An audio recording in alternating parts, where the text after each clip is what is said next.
This is the Nick Hart Show, our weekly chat with Gibson Southern Titan head football coach Nick Hart. It's brought to you by the Gibson Southern Titan football boosters, including ADG Architecture and Design Group, Matt Mickle of AgriGold, Brett's Car Care, Chips Sell My Tees, Cordray Insurance, Cox Family Eye Care, Daylight Land Management, Davis Brothers, Du Bois County Garage Doors Incorporated, Duke Energy, Foster Construction, Fort Branch Dairy Queen, Gerald and Trudy Bledsoe, Harper's Pub and Pizza, Hobb Range Hood Company, Hubstadt Summerfest, Hydorn Construction, Indiana Eye Center, in memory of Darwin and Eric Kalis, JMCO Technologies, Johnson Commercial Mowing, Julia's School of Dance, Kathy Solomon Photography, Kiesel Enterprises Incorporated, Kissel Farms Incorporated, Lewis Plumbing and Heating, Make Your Mark, MyTech Systems, Oakland City Golf Club, Whole Concrete Construction, Pro Rehab, Progressive Health Rehabilitation and Orthopedic Associates, Roberts Boring, Trenching and Excavating, Sandy's Pizza, Scheller's Carriage Inn, Scotty's Lawn Equipment, 10 Barge Seed, Trapping and Removal of Animal Pests, Titan Youth Football League, Titchener Family Farms, United Fidelity Bank, Vertical Tile Incorporated, and by Ziliak Enterprises. Now, the Nick Hart Show, a special sports production of the Wabash Valley College Radio, TV, and Digital Media Department and 89.1 The Bash. Nick Hart Show's Nick Hart. And Coach, your Titans are now 7-3 on the season after defeating Heritage Hills on Friday night 21-10 in the first round of the sectional. So let's take a look at the team and individual stats from the win for the Titans. So starting off here, first of all, your ball club, I realize the final score says 21-10, but if you look at the paper and the stats, which you can't always do that, 416 yards for your Titans compared to Heritage Hills having 162 yards. I mean, that's a huge discrepancy, which would lead one to think that the score might have been wider than it was. Yeah, I thought we moved the ball really well, especially at times. And it wasn't, we've talked about some red zone issues and not finishing off some drives. We moved the ball well. We had some penalties, that really kind of killed some drives there when we got across the 50. And, we got to clean that up moving forward. But we did, I think, move the ball really well. Looking at things, I would tend to agree with you that your offense did move the ball and moved it well, both through on the ground and through the air, because rushing yards, and Heritage Hills had 44 carries for 125 yards. And 55 of those yards for Heritage Hills was on their first drive of the night. Yeah. And then passing-wise, the Titans, you guys were 13 for 30 for 229 yards, no interceptions, while Heritage Hills was 3 for 17 for 37 yards, leads to the next category of turnover because there were no fumbles on the night. 2 interceptions for Heritage does lead to victories. Yeah. I think our guys did a great job of taking care of the football. And, obviously we were able to get a couple of turnovers out of them. A couple nice plays by Drew Foster there on the interceptions. So great job by our defense of being able to take the ball away, especially late, when they started throwing and we needed some stops to close out the game. And you mentioned 5 penalties for 55 yards for your Titans, while there was just 3 penalties for 25 yards against Heritage Hills. And I tell you, a lot of times I was left Friday night scratching my head, wondering what was going on down on the field, because I had a different vantage point maybe than what 5 other people that are on the field did. But let's go on now to individual team for 30. Not the most efficient night for Brady, but we should add for the listeners that weren't there, there was rain that came into play. I couldn't tell where I was at in the booth, other than by looking up the lights to see how hard it was or wasn't coming down at any time. So you'd have to give me an idea how hard it was coming down there. I think middle to late of that first quarter, it started coming down pretty good. Yeah, it did. And I think the other thing is, and it's one reason we ran the ball so well, we saw a lot of coverage out of them. So you're playing man-to-man under. Really, obviously, it opens up the running game because you're going to be light in the box. But it, really makes those windows, really tight. I think, one thing, too, with, you talked about no interceptions, no turnovers. He did great, threw the ball away. And kept our drives going. So, it might not look pretty on the paper, but I thought he played really well. Well, and he was 13 for 30 for 229 yards and a touchdown. Rushing wise, the little Energizer Bunny, Owen Bryant, 27 times he toted the rock for 148 yards. That's 5.5 per carry average. That's pretty darn good. Brady, I saw some good things coming out there as well. He had 8 carries for 29 yards and 2 touchdowns. He benefits from being 6'5", by the way, getting in there on those quarterback sneaks. Logan Murphy had 2 carries for 10 yards. Receiving stats, Rory Heltsley leading the way. Another big night for Rory. He was 8 receptions for 93 yards. Braden Malone had 3 receptions for 29 yards for 87 yards and a touchdown. Logan Murphy had 1 reception for 41 yards. Owen Bryant had 1 reception for 8 yards. So offensively, some good stats across the board there, and even some really good stats here on the defensive side of things. Carter Green led the way with 7 solo, 3 assists, and 1 tackle for loss.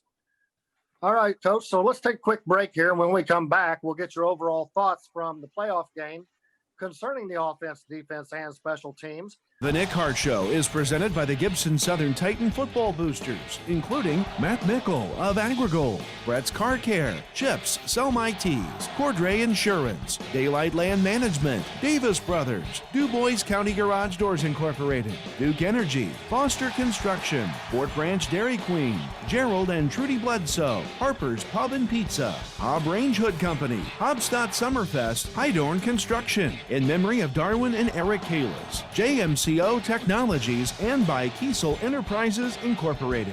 If you've ever considered a career in broadcasting or digital media, now is the time to be a warrior. Enroll at Wabash Valley College. Our TV channel was named the nation's best in 2020, and you already know 89.1 The Bash is the best alternative rock station in the region. We offer more real-world hands-on experience while working with the latest equipment and technology. Our graduates are getting jobs or moving on to four-year universities. It's time to be a warrior. Call 618-262-8641 today. Thank you for listening to 89.1 The Bash and the Nick Hart Show. So, Coach, let's start talking first off the offense during this week 1 of the playoffs. And I'm going to take you back in time here to the very first drive. You guys have the football. It's going to be 45-yard line. You made the decision to go for it. What was strange on the entire scenario, the sideline official said it was a completed pass, but the umpire said it was an incomplete pass. And we turned it over on downs, and that led to the 55-yard drive for Heritage Hills as they took it down and eventually, after eating up a lot of clock, punched it into the end zone. But I'm sitting there wondering, and I want to go into the thought process in your head on the sideline during that situation. It's 4th down and 5, not the greatest of field conditions, but yet if you punt, there's a good chance you're going to put them in, maybe even inside the 15. Go for it, as we did by not getting the first down. We turned the ball over on downs, and then they get it at the 45 with a lot of breathing room. What kind of thoughts go through your head during that time? Well, in that particular situation, we lined up to go for it, lined up in a quad set, and they called timeout. I like the look that we had out of it. So we had our play to run, unless they were going to check out of something different out of their timeout. We got the look that we liked, so we rolled with the play because I'm one of those guys. Like I think we were kind of the wind was pretty strong. We were going into the wind. True. So I wasn't sure how great of a kick we were going to get. But we were willing to either take a delay game or a timeout if we didn't have a look that we liked. Okay. Out of that. Well, like I said, I just want to take the listeners through it. Plus, hey, for myself, I get to discuss a little actual football coaching strategy with you, and that makes it kind of fun for me. But what did you see? What did you like from your offense on Friday night, and what didn't you like from your offense? I really liked the way we executed.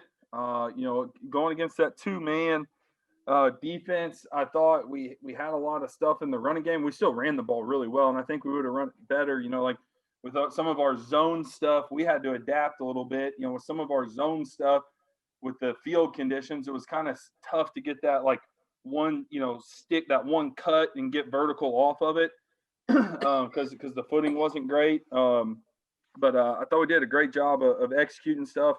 We took care of the football. What I didn't like was, some of our penalties that backed us up and ultimately ended some drives. So I thought, that really kind of prevented us from, scoring more points. And, we end up scoring before half, but we're driving in to score before half before we got the ball back to score. And we mis-executed twice on some stuff in the running game, and we're unable to pick up the first down. So there's definitely some stuff for us to clean up. But we knew it was going to be tough. Heritage Hills is always good on defense. Knew it was going to be a tough task. And I thought the best thing was, I think sometimes in the past when, they had the ball forever there in the first quarter on that touchdown drive, and they wanted to play keep away. And I thought sometimes that's tough to kind of come back out and get in a rhythm. And after they scored, we came right back down and scored. I thought that was really big for us. And then the touchdown right before half, I thought was probably the play of the game. It really kind of changed the game. Because not only did we score, we got the 2 to go up 7. That was a huge turn of events there before the half, and it was a great job by our guys of executing on the play there.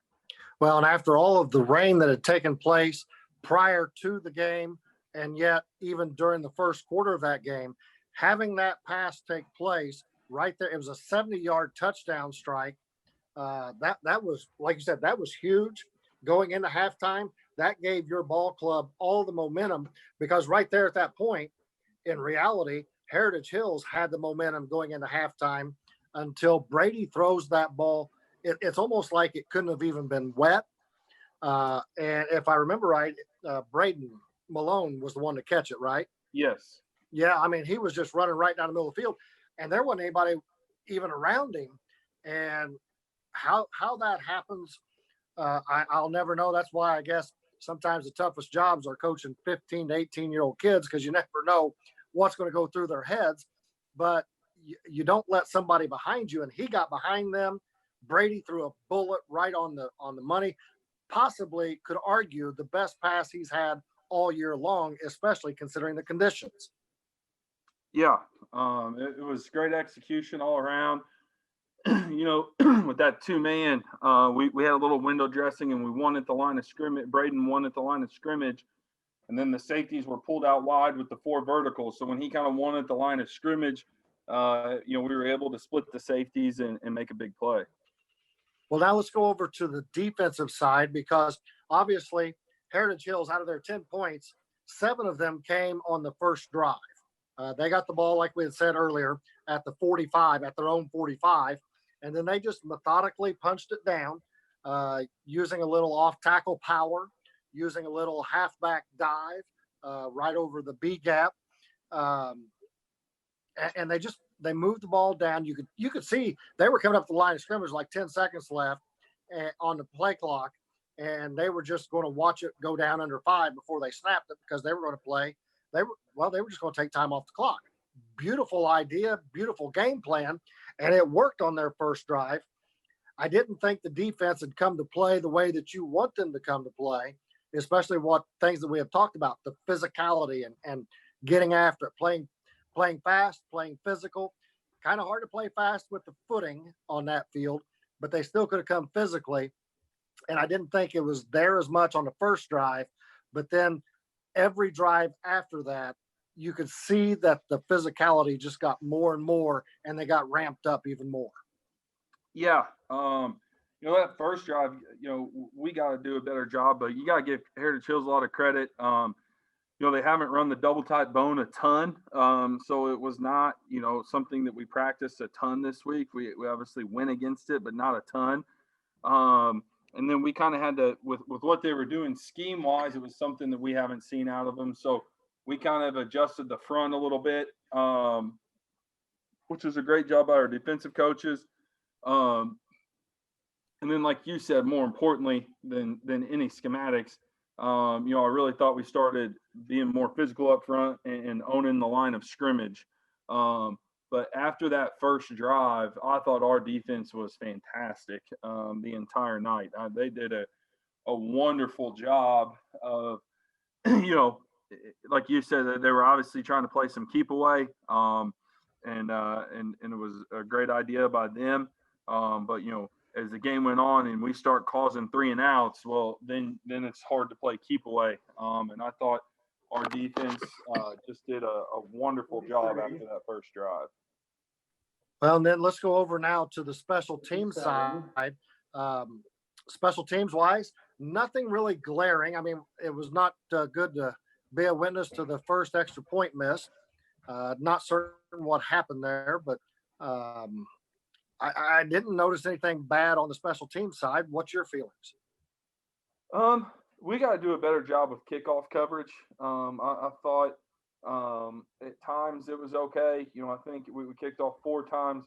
A couple times they got out past the 35. And a couple times we had them pinned back a little bit farther. But, got to do a better job with our kickoff coverage because, especially when you're playing a running team, you're getting them so close to 4-down territory from the get-go.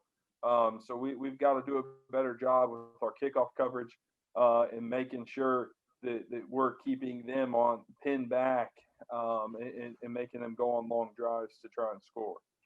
But I would say too, on the flip side of that, your punt return team, Braden Malone did a fantastic job, even on kickoff return, whether it was Logan or Braden back there. Those 2 return teams did a pretty good job on the evening. Yeah, and I think Braden, obviously had some nice returns, but I think another thing he does so well is, he's always, in front of the football. So when if it doesn't get to him or whatever and it's bouncing, like he's there to keep it from rolling. Like there was one time, I think it was the one right before half when he scored, it's rolling and he gets it. He probably saved us, 7-8 hidden yards there by just getting on it. He only had like a 2-yard return, but he saved 7 or 8 yards by making a good decision and cleanly receiving the football. So he makes great decisions back there for us and does a great job. All right. Well, Coach, we need to thank some of the supporters of the Nick Hart Show. And when we come back, we'll take a look around the Pocket Athletic Conference after week 1 of the playoffs and also get a look at sectional 32 in Class 3A of the IHS AA state playoffs. As you are listening to the Nick Hart Show on 89.1 The Bash. The Nick Hart Show is presented by the Gibson Southern Titan Football Boosters, including Kissel Farms Incorporated, Lewis Plumbing and Heating, High-Tech Systems, Whole Concrete Construction, Pro Rehab, Progressive Health Rehabilitation and Orthopedic Associates, Roberts Boring, Trenching and Excavating, Sandy's Pizza, Scheller's Carriage Inn, Scotty's Lawn Equipment, 10 Barge Seed, Trapping and Removal of Animal Pests, Titan Youth Football League, Kitchener Family Farms, and by Ziliac Enterprises. Hey, high school seniors. Who are you? I'm a Wabash Valley Warrior. Are you still trying to decide on where you want to go to college? Maybe, maybe not. Well, Wabash Valley is the place to go. I'm listening. We are among the most affordable colleges in the region, which puts more money in your pockets. We all want money. We offer all sorts of different degree opportunities, such as nursing, broadcasting, early childhood education, diesel mechanics, and much more. This sounds too good to pass up. Call and set up an appointment today at 618-262-8641. I'd be stupid not to do it, right? WVC? Welcome back to the Nick Hart Show on 89.1 The Bash. I am Bob Bowser, and joining me is head coach of the Titans, Nick Hart. So, Coach, let's talk Pocket Athletic Conference and how they did in week number 1. And looking at some of the scores here, of course, this was an all PAC affair. Washington defeated Pike Central 50-0. Washington putting up the 50 burger. Yeah, they probably haven't won a sectional game in a while, so that's a great win for those kids and that program. And then Sullivan defeated Princeton by the score of 53-3. So been a rough season for the Princeton Tigers. Yeah, and Sullivan, has a strong program. We played them in the sectional, 5 or 6 years ago. Yep. Strong program, good football team. Well, and that Princeton ball club is just so young. When I was looking at the roster of the kids out on the field, a lot of freshmen and sophomores on that field. Yeah, they are extremely young, and I know sometimes that can be kind of rough, but it can pay off for you here down the road in a couple of years. So, of course, your Titans defeated Heritage Hills 21-10. Southridge defeated Mount Vernon 42-10, and this was a ball game. Southridge started out up 14-0. Then next thing I know, it's 14-10, and obviously from there, 28 unanswered points by Southridge. Yeah, they're just, we'll talk about them more later, but they do everything so well. They got a pick six, was their first touchdown, and obviously their offense is really good as well. So, they fought a little adversity there as the game got close, and did what great teams do, and they pulled away and got a win. Well, and in a score that I wasn't expecting to see because I was rooting for the PAC on this one, North Knox defeated Forest Park 59-15. Either North Knox is really good, or maybe Forest Park still didn't have all their players back. I don't know. Yeah, I don't know the situation there, but a great year for Forest Park and everything they did this year. It's great for Ross and those guys in his program. And then Mater Dei defeated South Spencer 37-0. North Posey put some points up on the board, 56-12 over Crawford County in round 1. Yeah, great win for them, and hopefully they can, they've got on a little bit of a run here, and hopefully they can keep that going. And then Linton defeated Tell City. Tell City had been the darling of the year in the PAC, and then the last couple of weeks, I'm just going to say COVID snuck up and bit them. And I think someone had tweeted out that they had like 22 players on the sideline. So that things just weren't right for Tell City. And then on top of that, you're playing a quality program like Linton Stockton, and they got beat 34-0. Yeah, Linton's a great team, great program, and you just hate to see that for Tell City with the year they had. For it to end the way it did. You hate to see that, and but what a wonderful year for them when they were at full strength. Well, now looking ahead to week number 2 of the playoffs, semifinals of the sectional, Boonville, who had a bye this past week, they're going to have just an incredible game. They got to go to Central. And I'd have to say, if there's one team in this area where you don't want to go play right now, that would be the Central Bears at their place. So Boonville, they've got an uphill battle right now. Yeah, we saw Central in the scrimmage, and they're very, very good. They're good up front. They've got great skill guys. They do a great job, and they're fast and they're physical. And they're a very good football team. Well, and then in 3A, so that was in 4A. In 3A, Washington will be at Edgewood. I know nothing about Edgewood whatsoever, but Washington, hey, go up and you never know. Roll the dice and play the game and see what happens. Yeah, I don't know a whole lot about Edgewood either, but hopefully Washington can go get a win. That'd be so big for their program to get to play in a sectional championship. That would be great for them, and we're rooting for our conference.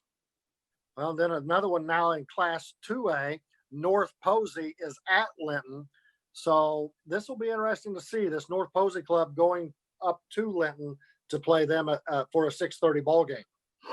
Yeah, will be interesting. Yeah, Linton, good program, like we said, and a good team, and North Posey's playing really good football.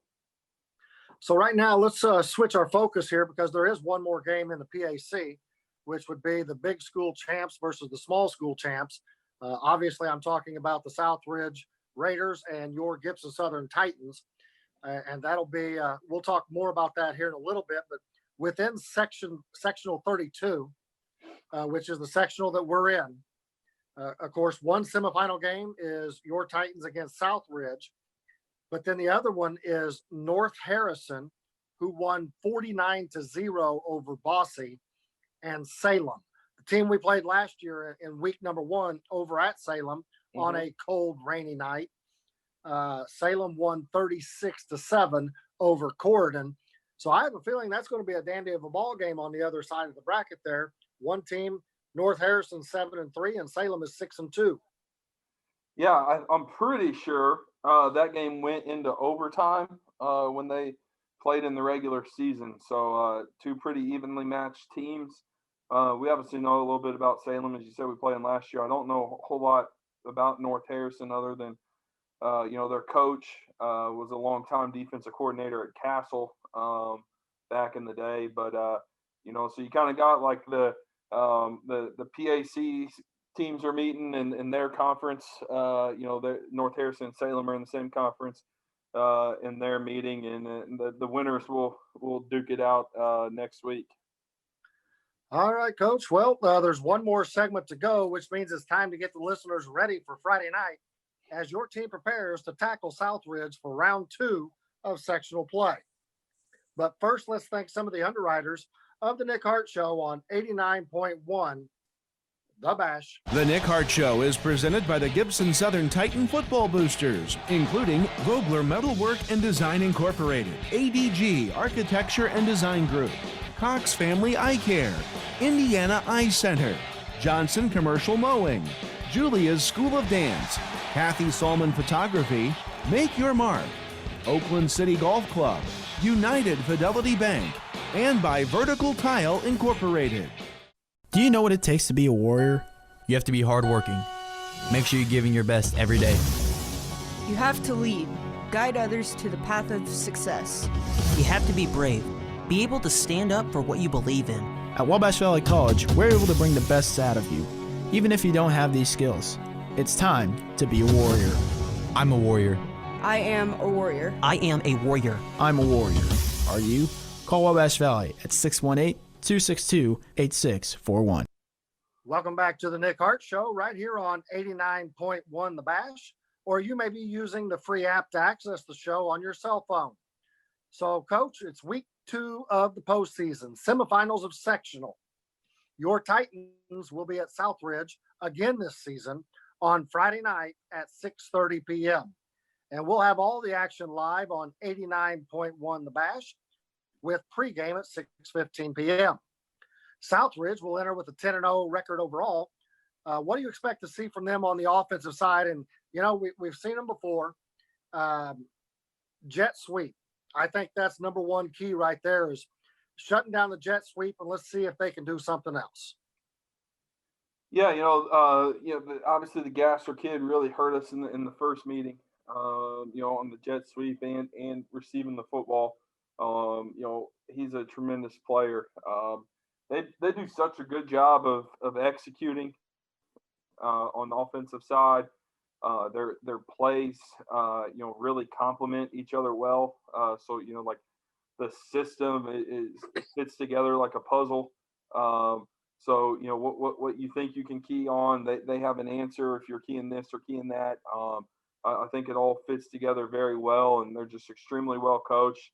The Gasser kid on the jet sweeps, and then Taylor, running it off the fake, off the jet sweep, run the quarterback power and stuff is, he's tremendous at doing that. He's a big, strong, physical kid. And then, they really hurt us. They hurt us with the jet sweep, but they really kind of grinded us down in the second half of the first game on the buck sweep. to the running back, to the tight end side. So, there's a lot to defend and account for. But I think, one is we've gotten a lot better on defense since that first game. But, you kind of talked about it in the Heritage Hills game. We got out physical in that first game. And so, we can talk about, and obviously we spent a lot of time on schematics and how we want to defend things and everything else. But none of that matters if we get out physical. We've got to be physical at the point of attack, because there's nothing I can draw on a chalkboard that's going to get you past that point. So we got to be physical and match their physicality. And, if we do that, we're going to have a lot better chance of getting some stops than we did the first time. Well, Coach, and that's the thing too. Sometimes they'll say, and I've heard this for many years, even back when I was coaching many moons ago, back in the day, as you said earlier. It's not always about the X's and the O's, but the Jimmies and the Joes. So, players getting out there and, number one, doing their assignment. Yep. That's what you go through practice all week for, is to, especially against a shotgun wing T like this offense tends to be. You've, much like this past week against Heritage Hills, you've got to stay with your assignment, do your assignment, do your job, because as soon as you don't, so safeties, as soon as you start peeking in and taking care of the run, now all of a sudden that tight end you're supposed to be man-to-man on is catching the ball and going in the end zone. Yeah, you got to be extremely disciplined when you're playing teams like this, and I think the first time we were okay discipline wise. We were maybe too disciplined, and we were more worried about that than lining up and playing football. And there's a fine line, and you can do both. But we got to be physical and match what they're doing. So let's go over to the other side now. What do you expect their defense to do to shut your offense down? They really kind of gave us a lot of looks in the first meeting. We saw some 4-man front. We saw some 3-man front. They dropped 8. They brought some heat. They were really trying to, keep us off balance with what they were doing. And I thought our kids handled that pretty well. They got to the quarterback a couple of times. And we got to make sure we're doing a better job with some of our protection stuff. That just like they are every year, they might be a little undersized, but they are fast. They are physical. They don't make a lot of mistakes. So you have to execute at a really high level in order to have success. Well, and as I think back to that game, which was before the strangest week and a half of my life ever, when I think about that game, the first 2 drives, it was almost like we were still trying to figure out. We just couldn't get anything going. I mean, there were some balls that were overthrown, but there were also some passes that were dropped. So it's a matter of, on the defensive side, you're wanting to say, hey, let's get out there and punch them in the mouth. But on the offensive side, let's just execute. Yeah. Just catch the ball when it hits your hands and block your man that you're supposed to block and get the job done. And I think you'll be okay, because after those first couple of drives, then the offense started clicking for quite a bit of that game. Yeah, we started playing pretty well. In the second half, we moved the football. We didn't finish some drives, with some poor execution and then making plays. But we didn't have, they hit home runs on us on the first drive in the first half. In the second half, they really controlled the football, going 6-7 yards at a pop. And there weren't a lot of possessions in the second half. When you play running teams that can possess the ball, that makes how much you need to execute go up, because your chances, you're not going to have the ball a ton. We got to execute a lot better, because they are really good on defense, and not a lot of teams have scored very many points against them. They do such a great job. If you're not executing at a high level, you're not going to have a lot of success. Then on the special team side of things, they've got good kickers. Matter of fact, what probably as a coach that makes you kind of stay up at nights at times, when the quarterback is the punter, I mean, because you just never know what to expect. But they've got good special teams as well. Hence why they're 10-0 and a good ball club. Yeah, for sure. They do a great job with everything. The Gasser kid returning kicks is as scary as can be, and we got to do a better job of covering kicks. They just, like you said, they execute everything really well. There's a reason why they're 10-0, and their special teams are a part of that. Well, and Coach, I would have a feeling throughout the week, probably one of your messages to the team is, look, we're not going to throw a goose egg at them. We're not going to shut them down, but we need to contain much better than what we did. We kind of let the car start going downhill, and it just took off on us in that first game. Let's keep things on a level playing field and just contain things in all three phases of the game. Yep, for sure. And, I think like we talked about, you can draw stuff on a chalkboard and everything else, and we've been doing a lot of that. But it's going to come down to two teams that know each other really well. It's going to come down to who plays the best, who makes the least amount of mistakes, and who makes the most plays. And you got to go out and execute at a high level. I think it's two really good football teams, and I think, not saying we will, the winner's got a chance to go on a little run. I think both teams are talented enough to have some success in the postseason. So it's a huge game, and you got to play at a really high level to be successful. All right, Coach. So anything else you would like to mention in this week's show? No, sir. All right. So with that, that's all the time we have for today's show. So, Coach, good luck on Friday night. We won't see you on the post-game show, just like we've done all year on the road with the COVID situation. But right now, make sure the players know that we're wishing them the best of luck, and we'll definitely hear from you next Tuesday night at 7:00 on the Nick Hart Show regarding this win, and let's make sure we get a W. Sounds good. All right, so we'd like to thank all of you for joining us here on 89.1 The Bash for the Nick Hart Show, and be sure to catch us each week at 7 p.m. on Tuesday night for your look inside Gibson Southern Titans football. Before we sign off, though, we would like to thank all of the supporters of the Nick Hart Show right here on 89.1 The Bash.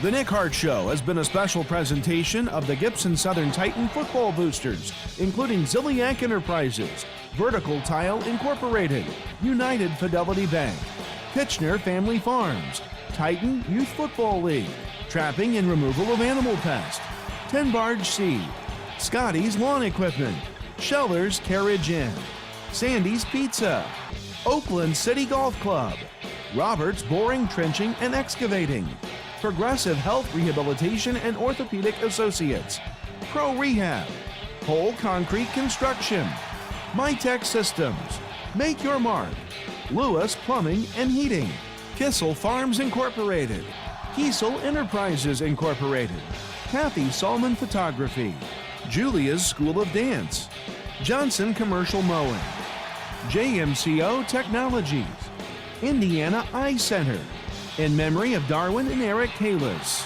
Hydorn Construction, Hobstadt Summerfest, Hobb Range Hood Company, Harper's Pub and Pizza, Gerald and Trudy Bledsoe, Fort Branch Dairy Queen, Foster Construction, Duke Energy, Du Bois County Garage Doors Incorporated, Davis Brothers, Daylight Land Management, Cox Family Eye Care, Cordray Insurance, Chips Sell My Tees, Brett's Car Care, Matt Mickle of AgriGold, and by ADG Architecture and Design Group. The Nick Hart Show is a special production of the Wabash Valley College Radio, TV, and